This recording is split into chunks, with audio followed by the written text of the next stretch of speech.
Before marrying into a wealthy family, my genius younger brother handed me 520,000. He said he'd already calculated it, from the time we were little until now. I'd spent a total of 520,000 raising him. Now he was returning every cent I had earned through selling myself. From this day on, neither of us owed the other anything. That night I lay awake, staring into the dark, and heard my fiancé on the balcony outside, talking on the phone with a friend. 6th Young Master Lu, the engagement is real? You've really fallen this time? The man's voice drifted in, gentle enough to melt a person's heart. I just like her a little. As long as she's happy. That's enough. A hostess girl, how could she possibly become a wife? After that, I lived again, returning to 10 years earlier. The little genius tugged at my sleeve and whispered softly, "Sis, I want to go to school." I stood at the school gate, dazed, staring into Kochi's eyes. The photocopy of my withdrawal application was already tucked inside my pocket. Still one step too late? That year I was 18. And Kokai was 7. Seeing that I didn't react, he tugged lightly at my sleeve again. I only looked at him.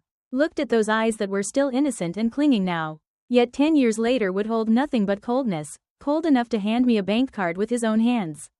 He had said, "There's 520,000 in here. I've repaid all I owe you.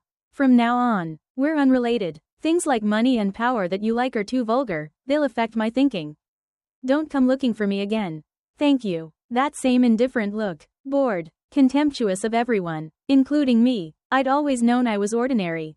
But my younger brother Kokai was a genius. Unfortunately, our parents were the most old-fashioned farmers imaginable, favoring sons over daughters and having no idea what a genius even meant. All they knew was that heaven grows jealous of talent. They feared that if their son were too smart, heaven would take him early. So they kept Kokai at home from childhood, even superstitiously leaving him a small braid at the nape of his neck, saying it would hold his soul in place. The first 7 years of his life were like a pearl covered in dust. That was why, in my previous life, after our parents died suddenly, I immediately took Kokai to the city and bore the burden of both our lives alone. Just because he said, "I want to go to school," I humbled myself and borrowed money from relatives to send him to the best private school. I didn't want his talent buried because of poverty and my own mediocrity. And yet he said we owed each other nothing. How could that be nothing? He returned 520,000 to me. But what about the family bond I treated as my spiritual support? The thing that helped me grit my teeth through humiliation after humiliation? My stomach ruined from drinking. The smiles I traded away in nightclubs. The nights I was groped and then had to hide in the bathroom dry heaving.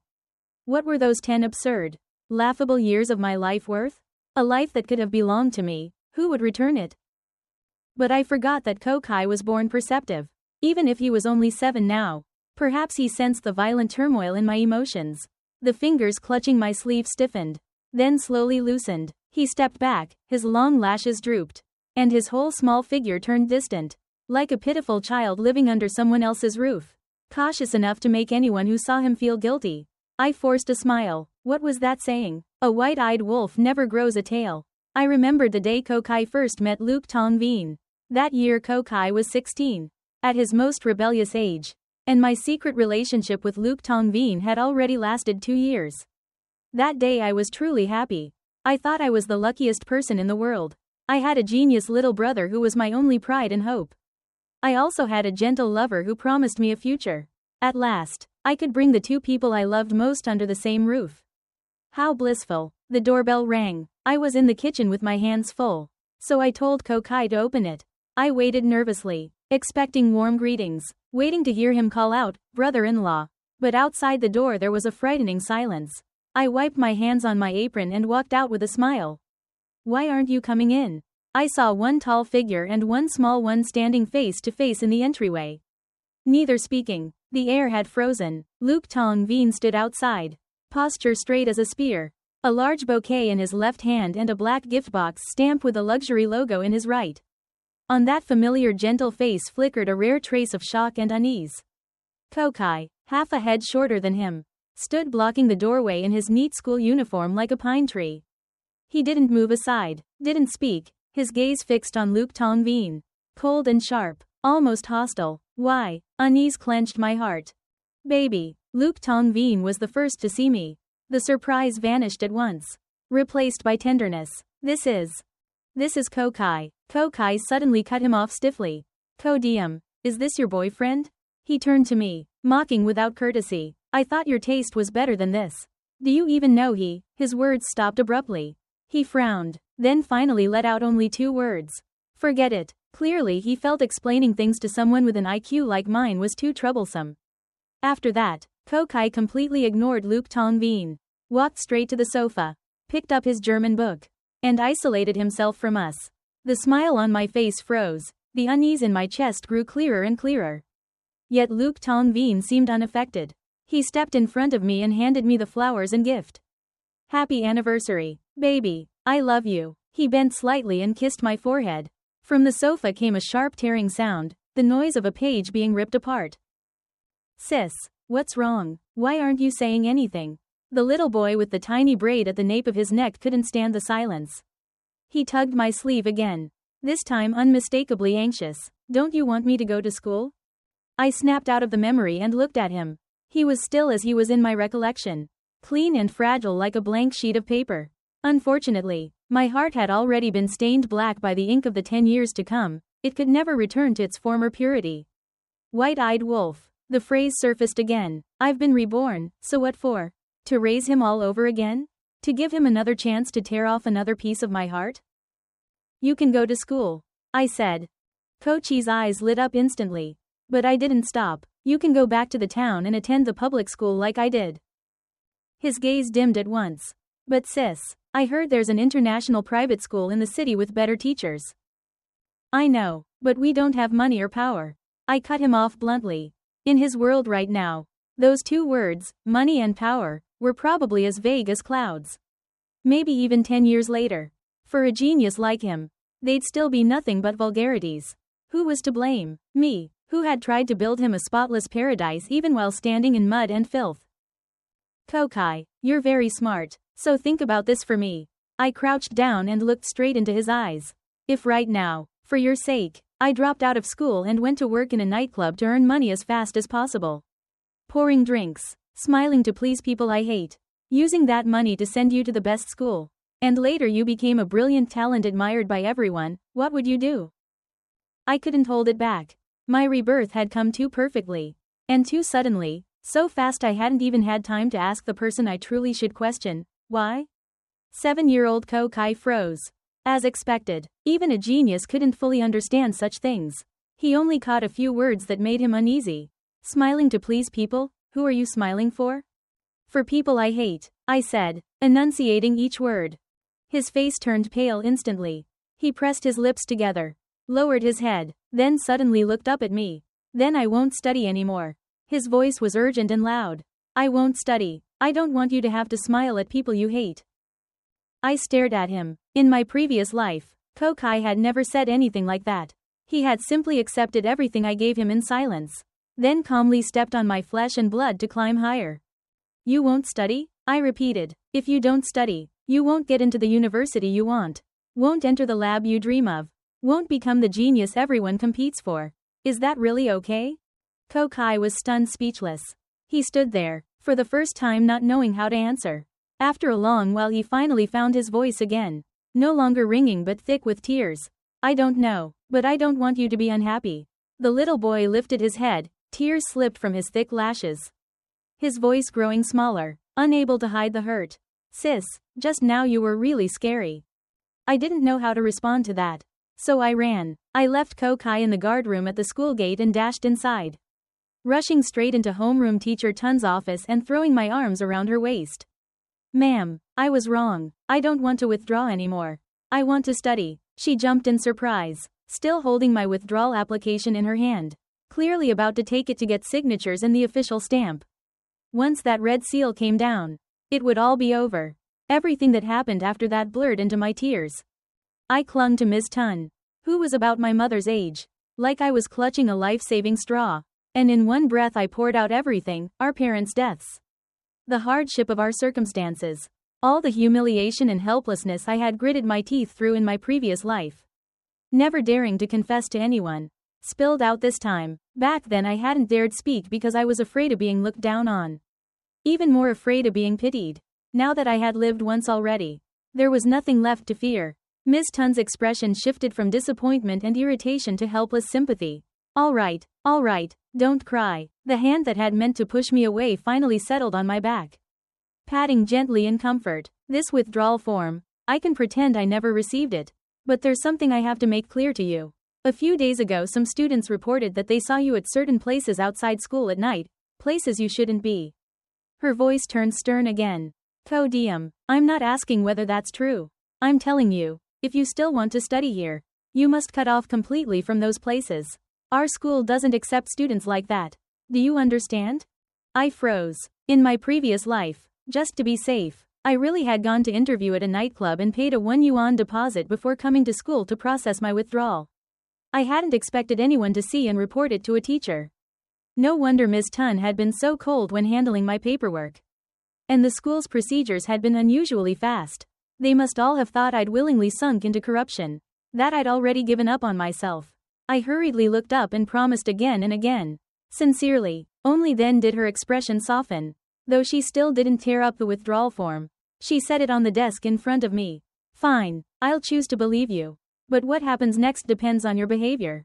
With the withdrawal crisis temporarily resolved, I stepped out the school gate and saw Kokai clinging to the iron bars, staring toward the classroom buildings. The moment he saw me, that pretty face lit up like a puppy spotting its owner. He ran to me, his gaze dropping to my empty hands, then hesitantly held out his own. Can I hold your hand? I didn't move or speak. He hooked his little finger around mine with just the tip. I still didn't react, because I was thinking about something I had never done in my previous life. Something completely against everything. Seeing that I didn't shake him off, Kokai relaxed, the corner of his lips quietly lifting. We didn't speak the whole way. I took him on the bus to an old apartment complex. A relative from my father's side lived there. By seniority I had to call her auntie. In my previous life, when I was at my most desperate, her phone could never be reached. But later, when Kokai became famous, her family had been the first to jump out and shove me aside. Now I stood at her door, pressing the bell again and again. Coming.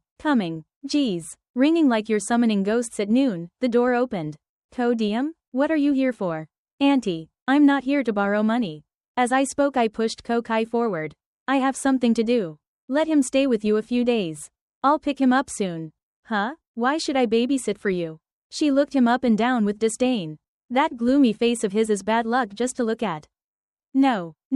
Take him away. I didn't argue. I turned and ran. Hey, what's wrong with you? I said my house isn't convenient. Hello, sis? Where are you going? Don't you want me anymore? Sis. I ran fast without looking back. My second destination was the nightclub Brilliant Paradise. Of course it wasn't open during the day. But that didn't matter. I knew the place well. I slipped around the back alley, pulled the spare key from behind the fire hydrant, and the moment I opened the door I ran into Manager Wong coming out of the restroom. He froze. You're the new girl? No, how did you get in?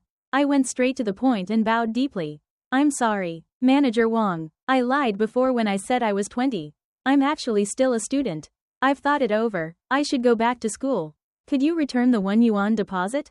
That 1 yuan was money I'd saved little by little for a long time.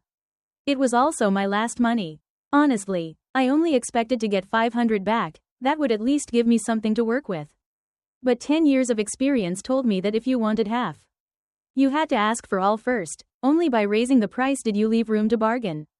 Sure enough, the surprise vanished from Manager Wang's face. Return it? Do you think this is a charity? I don't care whether you're a student. You lied to me first. It's already generous that I didn't call the cops. Get lost, or I'll call security. I didn't give up. Then 700? Manager Wong, please, I really need this money. Just consider it making a connection. Make a connection? Who wants a connection with a poor student? He was about to refuse outright.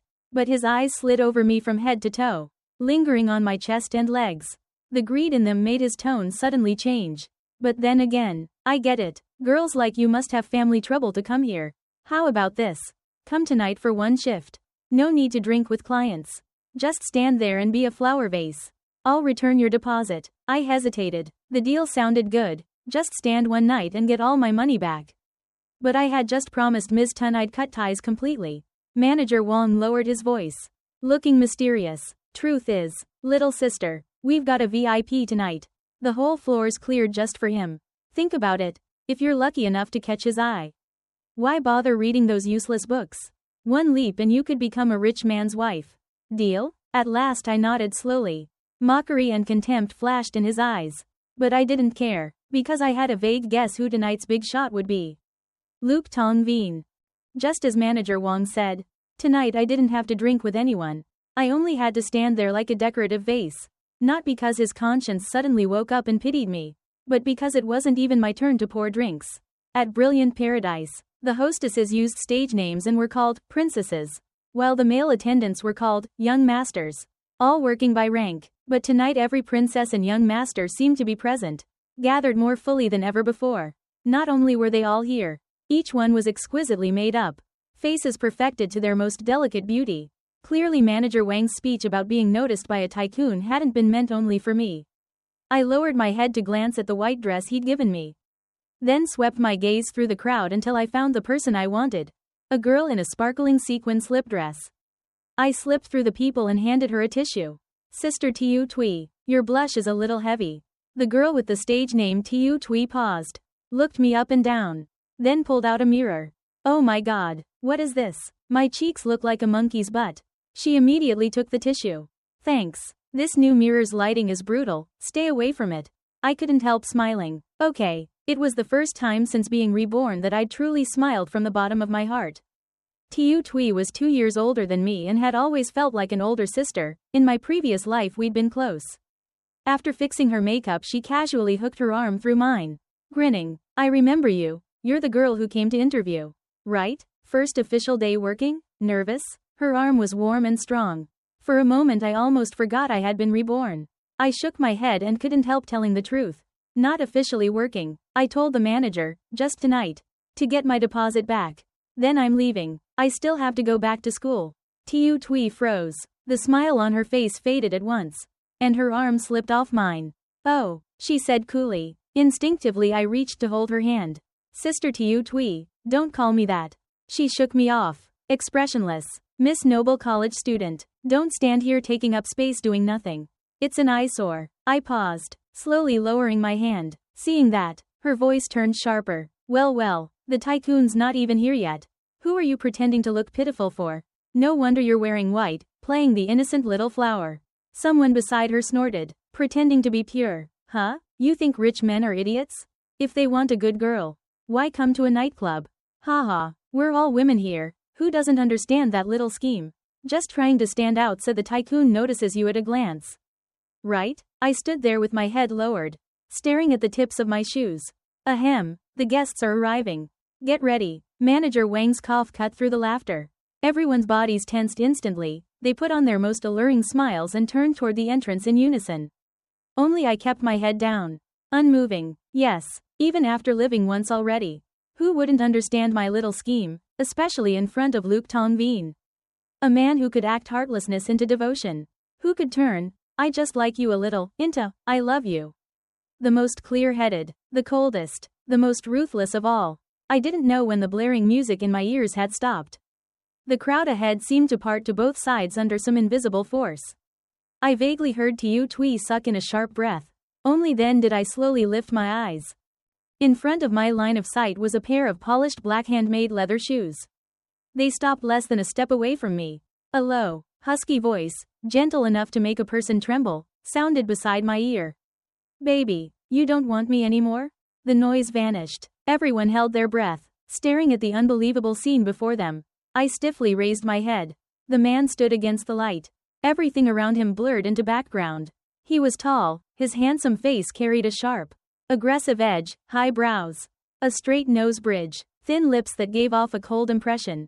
Yet the expression on his face right now was gentle, even indulgent, even in Brilliant Paradise, a place overflowing with handsome men. His appearance was enough to freeze the air. He was Luke Tong Veen. The Luke Tong Veen from 10 years ago. I looked at him, and only one thought filled my mind, he's been reborn too. Sir, I said, my voice dry, you've mistaken me for someone else. Luke Tong Veen paused. You know I haven't. Baby, are you pretending not to know me? He slowly lifted his hand, as if to touch my cheek. his fingertips trembling a few centimeters from my skin. I thought I'd never see you again. His voice grew hoarse, almost like he was talking to himself. Ever since that day, every night I dream the same nightmare. I dream about you. Sir, you've mistaken me. I really don't know you. This time I raised my voice and stepped back, avoiding his hand, speaking firmly. Beside me, Tiu Tui stared at me wide-eyed like I was an ungrateful fool. Luke Tong Veen froze too, his hands suspended mid-air. Only then did Manager Wang snap back to his senses and hurried over to smooth things out. Young Master Luke, she's new and ignorant. If she offended you, let her apologize. As he spoke he frantically winked at me. Hurry up and apologize to young Master Luke. Whispering broke out around us, tangled with jealousy, admiration, and confusion. Oh my god, how does she know the Liu family's young master? Look at young Master Luke, he's practically going crazy. She must be some substitute white moonlight type. Rich people love that game. No, this feels off. Creepy. Don't tell me past lives and this life are real? Goosebumps rose all over my skin. Catching Manager Wang's signal, I obediently lowered my head. I'm sorry. The pain in Luke Tong Veen's eyes deepened. No need to apologize. He forced a smile. Do you know? In those nightmares, there's fire everywhere. Explosions. I stand there unable to do anything. Unable to move, until you appear and shove me out of the sea of flames. Then the world suddenly goes quiet. I turn back to look at you. You smile at me. Ko-diem, you smiled at me. You really don't remember any of that? Fire. Explosions. A shove. Those fragments formed a cluster of memories I had absolutely no recollection of. So before my rebirth, I had died saving him. My heart pounded heavily in my chest, each beat starting to ache. Yet outwardly I kept my head bowed. Sorry, sir, I don't remember. I don't know what you're talking about. I could feel the smile on his lips fading, his probing gaze settling on me, heavy and deep. Manager Wang beside us looked full of regret, as if he wished he could possess me and throw himself into Luke Tong Veen's arms in my place, staging a passionate reunion. Oh, young Master Luke, Xiao Diem is just joking with you. She's shy, thin-skinned. Luke Tong Veen didn't even look at him. He turned, walked to the bar, and poured himself a glass of whiskey, leaving me only his cold back. Have your people leave. Ah, yes, no problem. Manager Wang nodded repeatedly and turned to chase the staff away. Closing early tonight. All of you out. Move. Everyone dispersed reluctantly. Tiu Tui glanced at me anxiously, as if afraid I'd take revenge once I rose in status. But in the end she still gritted her teeth and followed the crowd out. I turned too, intending to blend into them and leave. Manager Wang nearly fainted. He rushed over and blocked me. Hey, where are you going? Home, I replied stiffly. He gave a fake laugh. Home? Listen, little sister, young Master Luke is clearly interested in you. Keeping a little distance is fun, but overdoing it ruins everything. If you really anger him and he leaves, you won't even have time to cry. It's fine, I said coolly. I just want my deposit back and then I'm going home to study. Manager Wang, you said tonight I only had to stand here as decoration. I started to walk again. This time he truly panicked and stuffed a wad of cash into my hand. Wait, here, 5,000. Little sister, no, ancestor, please don't fight money, okay? If that man gets unhappy, all of Brilliant Paradise is finished. I'm begging you, just treat it as making a connection. Right then Luke Tong Veen turned back and saw Manager Wang grabbing me. He frowned immediately, set his glass down, and strode over. Manager Wang released me in fright and shrank aside. Ko-diem. Luke Tong Veen looked at me, his whole presence suddenly distant and icy, his voice stripped of its earlier warmth. Don't use this method to prove you matter to me. It only makes you look more pitiful. I'll ask you one last time. Do you really not know me? You don't remember your previous life either? I met those bottomless black eyes. The indulgent gentleness from before had vanished completely. Manager Wang beside us didn't dare breathe. I calmly shook my head. I don't remember. Sir, I truly don't understand what you're talking about. In that instant I could almost hear Manager Wang grinding his teeth to dust. But unexpectedly, Luke Tong Veen showed neither anger nor disappointment. He only looked at me for a few seconds, then withdrew his gaze. It seems I mistook you. Sorry. After speaking, he inclined slightly and no longer looked at me, thinking he was about to leave. Manager Wang immediately stepped forward fawning. Young Master Luke, why not take a look at some of the other girls here? We have plenty like her. But Luke Tongveen didn't move. He didn't leave either. No need. Those 3 indifferent words cut off everything else Manager Wong was about to say. Turning his face red as pig liver. Then Luke Tongveen looked at me again. I heard you were studying. But your parents passed away, and you have a younger brother. Right? I hesitated slightly, then nodded. My company recently partnered with a charity foundation to launch a student aid program. I think you meet the requirements. He said, from now on, I'll cover all your tuition and living expenses until you graduate from college. If your brother needs schooling, I can add him to the sponsorship list as well. Also, so you can focus on studying, I'll arrange housing for you both and hire someone to take care of daily life. The string of arrangements falling from the sky like a pie stunned even Manager Wong. He stared at me blankly, as if reassessing just how great my charm must be, like some intoxicating drug that made people drunk just by breathing it in. But only I knew that at this moment I had truly passed the test. Luke Tongveen once said a hostess girl could never become a wife. Then what about a girl who had been clean from the start? Personally rescued by him? A me who had never been a hostess from the beginning, only that version could become his wife. In other words, only the me who had not been reborn was the purest in his eyes. That was why everything he just said was a test. That was why I had to pretend not to know him. Pretend to understand nothing, so Luke Tongveen would believe I had never been reborn. He finished speaking and looked at me quietly. Well, what do you think? DM, are you still going to refuse? Of course I didn't refuse. At that moment I was holding the key to the new apartment. The metal cold in my palm. Sis. Kochi's small hand clutched mine. Just as cold. He looked up at me and asked softly. From now on we'll live together. Right? Yes. This new home will be just the 2 of us. Only us? There'll also be a housekeeper. Kokai fell silent. After a while he asked again. Sis, yesterday, did you not want me anymore? I stopped walking and lowered my head to look at him. Why would you ask that? You left me alone at Auntie's and ran away really fast. He said, hurt in his voice. I called you but you didn't turn back. Auntie said even you didn't want me. So I must be a bad kid. She wouldn't let me touch anything in the house and made me stand outside the door and wait. I looked into those clear, uneasy eyes as scenes from 2 lifetimes overlapped in my mind. The yellow streetlights stretched our shadows across the ground, warped and layered together. The cold teenager saying we owe each other nothing gradually overlapped with the abandoned child in front of me. I crouched down and looked straight at him. Kokai, I said, my voice calmer than I expected. In this world there's no such thing as someone not wanting someone. You're not an object. Between people, there's only choosing and being chosen. Drawing close or walking away. But you can remember how yesterday felt, the feeling of being left behind, of being hurt.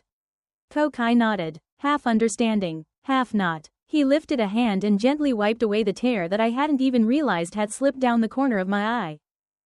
You're crying, he said. Don't cry. In the future, I definitely won't make you sad.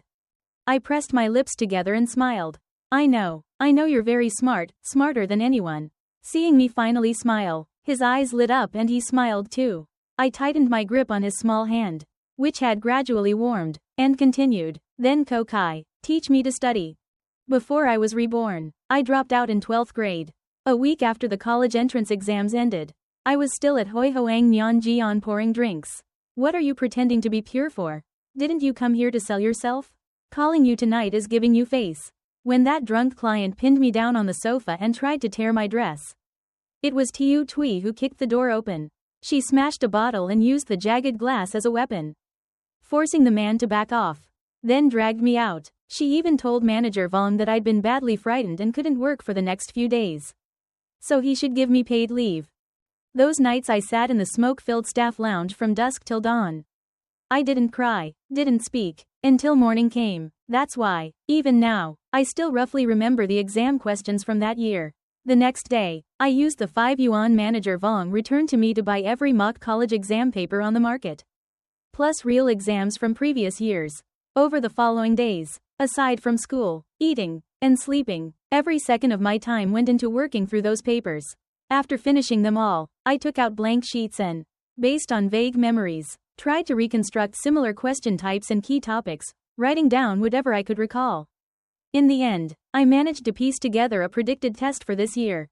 When I carried the stack of densely corrected pages into the living room, he was sitting on the rug, His elementary homework had long been finished, and he was quietly reading an original English book. Ko-kai was now attending a public elementary school in the city. Arranged by Luke Tong-veen. Not the six-figure tuition international private school I had fought desperately to send him to in my previous life. Of course, it wasn't because Luke Tong-veen lacked money. Having been reborn, he naturally remembered the prodigy teenager who publicly severed ties with me at the engagement banquet. He remembered how that version of Ko-kai hadn't concealed his disgust and contempt for his brother-in-law. So was this revenge, or a kind of taming? Cutting off from the start every possibility that Ko-kai might grow arrogant. Making him accustomed to ordinariness so he'd have no reason to look down on anyone. I wasn't sure. I only knew that Ko-kai himself didn't object. Every day he carried his backpack to school. Came home, did his homework seriously, never mentioned anything about school. Never revealed any extraordinary talent. He looked exactly like an ordinary elementary student, if not for the fact that right now, in less than an hour, he had graded every single college exam paper I'd written. The red pen in his small hand moved steadily, marking X after X. Finally, he pushed the stack toward me. With your current level, at best you can get into a mid-tier university, he said, looking up at me. His black and white eyes were still clear and childlike. But that focused gaze didn't belong to a 7-year-old. Which school do you want? Hua Qing, I rasped, saying the name I hadn't even dared dream of in my last life. His expression didn't change, as if that answer were only natural. Hua Qing, he repeated once, then nodded. I understand. He quickly sketched a mind map on paper. Starting today, you begin studying again. Step 1 isn't practice tests, it's building a knowledge framework. Look here, start from the beginning. The day exam scores were released. The homeroom office was packed. My hands trembled as I held the mouse. It took 3 tries before the results page finally loaded. A string of numbers appeared on the screen. The entire room went silent. Teacher Tun's mouth fell open and froze that way. For a full 30 seconds she didn't close it or make a sound. The middle-aged teacher, nearly my mother's age, the one who had once let me cling to her and cry my heart out, suddenly shot to her feet. Her chair scraped harshly across the floor. She rushed around the desk and hugged me tightly. Warm tears fell onto my neck. Good, good. She was so happy she spoke incoherently, repeating those 2 words over and over. From that day on, this ordinary public school had never known such glory. The principal personally ordered a 20-meter red banner hung from the roof of the teaching building down to the first floor. Printed in the largest font, warm congratulations to student Ko Diem for outstanding results in the college entrance exam. In the hallway, former classmates whispered. Wait, that's Ko Diem? Wasn't she about to drop out? How could she score that high? That's insane. With those marks she can easily get into Hua Qing. There must be a mistake, or cheating. Amid the noise, my phone rang. Diem, congratulations. Luke Tong-veen's voice was as gentle as ever, even tinged with amusement. I'm very happy for you. And a little surprised. I didn't expect my Diem to be this good at studying. I walked to the empty stairwell with the phone. His tone suddenly shifted. I just have the feeling you seem to know from the start that you'd do this well. As if you already knew the questions. Diem, if you're this smart, why did you think about going to a nightclub before? His probing gaze seemed to pierce straight through the phone into me. I stayed silent for a few seconds, then followed the script I had rehearsed countless times in my head, answering in a voice mixed with gratitude and timidness. Maybe because back then I was desperate and cornered, and I hadn't met you yet. I have to thank you, Mr. Luke. Thanks to your sponsorship, I don't have to worry about anything anymore. And my brother has helped me a lot too. A soft chuckle came from the other end, apparently satisfied for now. After hanging up, I looked out the window. Luke Tong-veen wasn't wrong. From the very beginning, this exam had been a calculated act of cheating for me. Yes, I cheated, shamelessly. Anyway, the celebration banquet had already been held, and the thank you dinner for the teachers finished, just as the principal and teacher Tun were excitedly discussing how to publicize my admission to university. I spoke calmly at the table. Teacher Tun, I want to repeat a year. Or more precisely, I want to retake the exam next year. Her chopsticks froze midair with a piece of braised pork between them. The mouth that had only just closed not long ago slowly opened again. Ko Diem, what did you say? I repeated it once more. After the dinner, I went into the principal's office. Sir, I don't need special admission or bonus points. I guarantee that next year I'll still score high enough for Hua Qing. What would that mean for the school? You understand better than I do.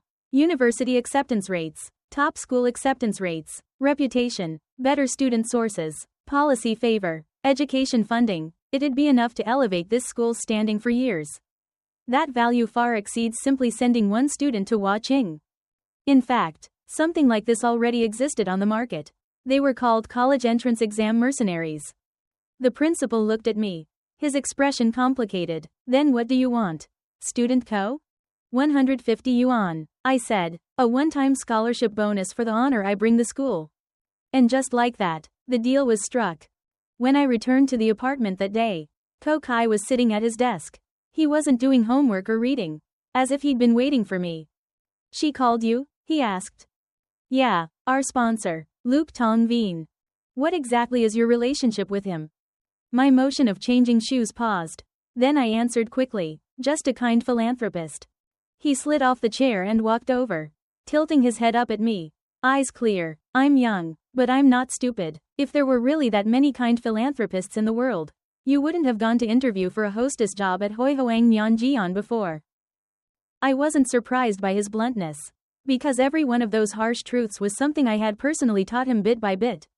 After being reborn, I'd often thought that maybe the biggest problem between us siblings in our previous life lay in the way our parents, and I myself, had educated him. Always sugarcoating everything, always pretending nothing was wrong. I thought that was the best protection, but it made him unable to understand hardship or pain. In the end, he grew up into someone like an immortal above mortal dust, able to say lightly that we owed each other nothing. So in this life I chose to tell him everything, except that I had been reborn. And accept my real plans for the future. He continued, he lets us live in a nice place, hires a housekeeper, pays all expenses. That's an unbalanced investment. He's giving so much, what does he want in return? I looked at him, my throat dry, unable to answer.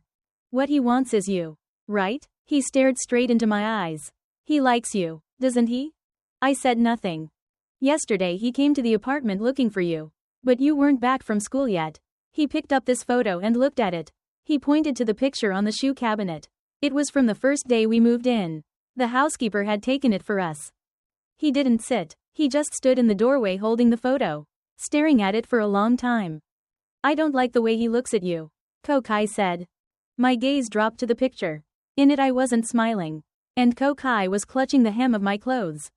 I'm young, but I can feel what he's thinking. He wants to make you his. Ko Kai paused, as if searching for the most precise comparison. Like when I see a new book I like and want to buy it and put it on my shelf, make it mine. I'm right, aren't I? I lowered my eyes slightly, avoiding that overly pure gaze. Ko Kai didn't press further. He just reached out again and clutched my clothes tightly. Can you promise me something? What is it? His fingers tightened, each word like it was carved into an oath. Don't fall in love with him. Don't believe anything he says. Don't accept anything from him except money. And if he makes you unhappy, you have to tell me. His voice was very soft but absolutely firm.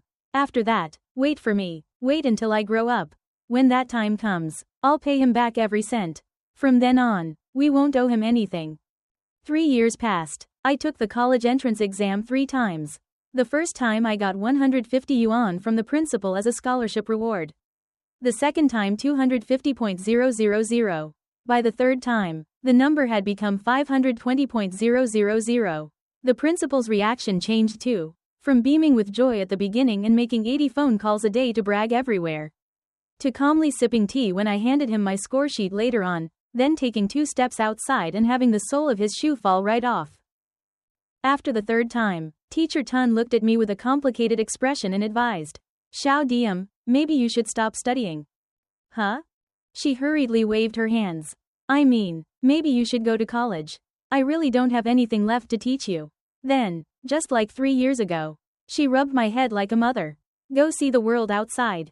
Child, don't stay here anymore just for money. So I went to college. That year I was 21. Ko Kai was 10, still pretending to be ordinary, attending 4th grade in elementary school. The housekeeper from before had quit 2 years ago, her face full of despair when she left. She said Ko Kai talked in such lofty ways that she constantly felt her IQ was being insulted.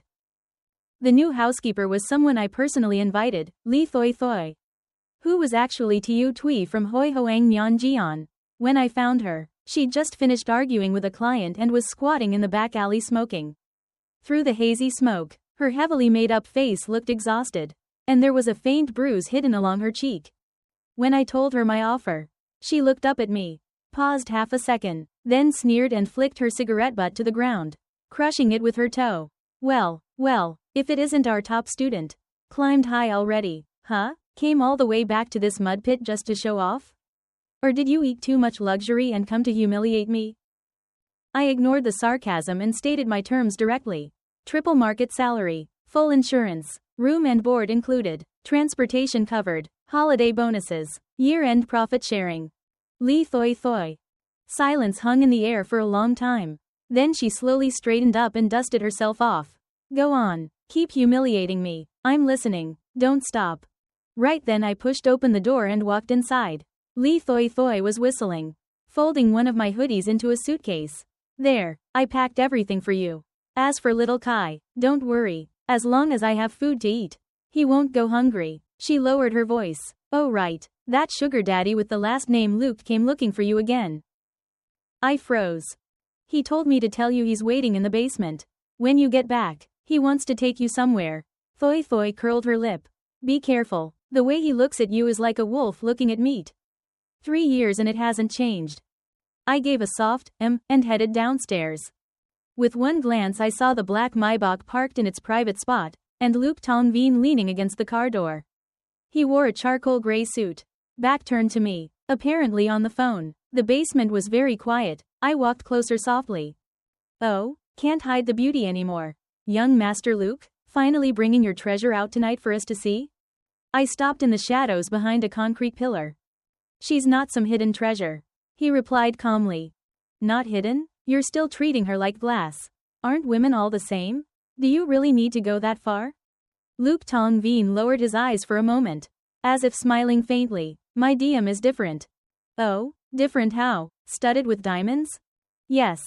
I stepped out from behind the pillar on purpose, making a sound. His movement halted, he tilted slightly and saw me.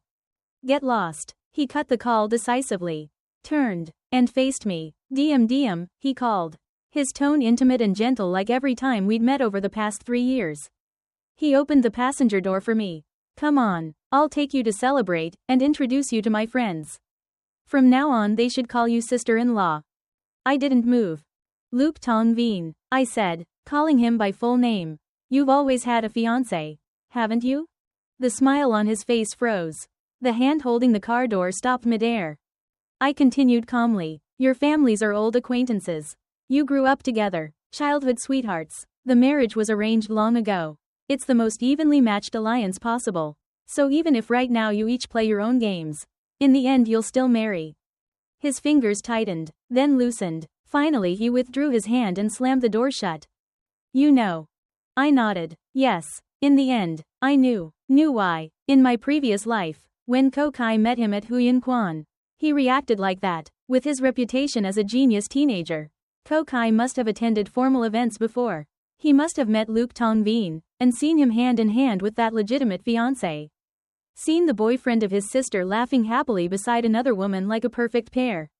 As for why Ko Kai hadn't told me that cruel truth back then, there could be many reasons. Maybe he didn't want to shatter the dream I'd worked so hard to protect.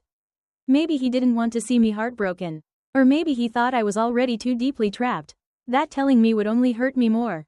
Or maybe, in a genius's logic, he believed I had the right to discover it myself rather than hear it from him. But I decided not to think for him anymore. At the same time, the guilt and tension on Luke Tong Vien's face faded. He leaned against the cold car body like a traveler finally able to set down his burden. Yes, I admit it, I do have a fiancé I grew up with. My heart beat very quietly. I looked at him and asked the question that had circled me for so long. So from beginning to end, whether I was co-DM the hostess or co-DM the clean girl you sponsored afterward, I could never become your wife. Right? It was like he'd been struck by lightning. His eyes widened, pupils contracting. So you were reborn. He reacted almost instantly, his voice filled with shock and joy. If you were reborn, that means you once loved me. Maybe you still do. The basement was terrifyingly silent. I could clearly hear his suppressed, heavy breathing. Finally, he just let out a deep sigh. Yes, no matter what, I won't break off my engagement for you. He was frank to the point of cruelty. Co-DM, we were never from the same world, the same class. I have responsibilities and obligations. I can't be like the male lead in a romance movie who throws everything away for love. But DM, every moment I spent with you was real. He looked straight at me. The eyes that once made me drown now bloodshot. In my heart, you were never something extra. Ever since that lunatic set off homemade bombs in the street in my last life, after I lost you once, I realized my feelings for you had long surpassed simple liking. After that, every plan, every future I imagined had you in it. Those years, before rebirth and after rebirth, were all real. In my previous life you even died for me. How do you expect me to cut all that off and return to the old track like nothing happened? I can't. DM, I really can't. A long silence stretched, until a car drove past and the sound of tires scraping the ground tore it open. So what are you planning to do? I asked. Let me owe you. Fall in love with you again. Then willingly become your lover, your mistress? He said nothing. The silence was practically an ugly admission. Luke Tong Veen. Keep dreaming, I said clearly, word by word. Impossible. His shoulders sank slightly. Leaning against the car, he let out a suppressed, bitter laugh. Yeah, what was I thinking? I thought since I was reborn and holding the script, I could go back and fix every mistake. I thought I could make the Luke family accept a daughter-in-law of low birth. Make my fiancé and her family withdraw with dignity. Then pull you out of the shadows so you could stand beside me openly and honorably. He laughed at himself. Ridiculous. Who do I think I am? God? No, I'm just someone torn apart between desire and responsibility. Who ends up failing both sides? Just an ordinary man. He fell silent. Go, he said at last, the final word spoken with extreme difficulty. I lifted my foot, ready to leave. Before I lose control, while I can still let you go. His voice chased after me. DM, I'm worse than you think. More selfish. He paused, his voice low, like midnight fog spreading through cold air. I'm afraid I'll regret it very soon, that I'll throw everything away to keep you. And that would really destroy you. After leaving the basement that day, life moved forward like a tightly wound clock. Steady and fast. After entering Watan, I barely had a minute to rest. I used every spare moment to tutor, starting with one-on-one sessions. Then renting a small apartment near campus and opening small classes of 5 or 6 students. I repeated my experience from taking the exam 3 times, plus the genius guidance of Kokai, weaving dry knowledge into a clear logical network. In the first year, all 5 students I took on got into 985 or 211 universities. The name DM Han Education began spreading just like that. By my junior year, I used the first money I earned to rent half a floor in an office building and establish a real tutoring center.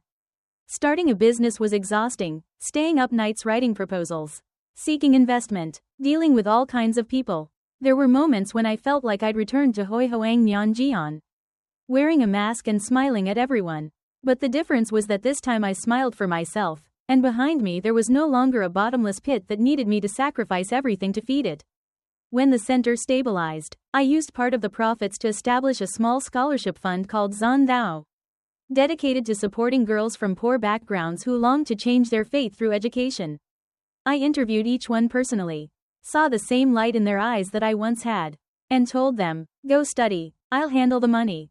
Every day was packed, busy enough that I almost had no time left to remember the past, until the day Li Thoi Thoi drove up beneath my office building and I suddenly realized the teenager stepping out of the car had grown that tall. DM Moi, look who I brought you, she called, lowering the window with a grin. Ko Kai stepped out from the passenger seat. He'd just finished the International Youth Physics competition in Switzerland, winning gold with a score gap far beyond second place. The boy was tall and lean, hair cut short, revealing beautiful but indifferent eyes. Was he 17 this year? Or already 18? I suddenly felt flustered. I couldn't remember when exactly he'd grown tired of pretending to be ordinary. In a nationwide inter-school assessment, he'd beaten second place by nearly 100 points and became famous overnight. From then on, the name genius teenager Ko Tri could no longer be hidden. Facing relentless media interviews, he never avoided his background. In front of cameras he said calmly, I'm Ko Diem's younger brother. She's the one who raised me. That single sentence dragged Diem Han education into fame as well. That day, Thoi Thoi drove us to the riverside. After completing her mission, she waved, "I'm off work early to go on a date. Bye." She stepped on the gas and sped off. The river wind carried moisture and blew my hair loose. We walked slowly along the bank. After a long while, Ko Kai spoke first. "This isn't your first life, is it?" My steps halted. I steadied myself and looked at the boy who now stood a head taller than me. He lowered his gaze to me. Black hair blown by the wind. In those usually cold eyes was a depth I couldn't read. By instinct I wanted to ask, "How do you know?" But in front of a genius like Kokai, that question was pointless. He didn't wait for me to speak. "The first time I suspected it was when you left me at Auntie's house when I was 7. My eyes widened. "That early?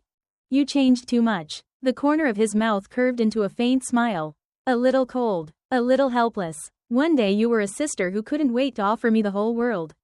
The next day you looked at me like an enemy you couldn't get rid of. You didn't even bother hiding it. The second time I suspected, or rather confirmed it, was when you asked me to grade that prediction exam paper. But I was still young then. I didn't understand concepts like rebirth." "What did you think was wrong with me?" I asked.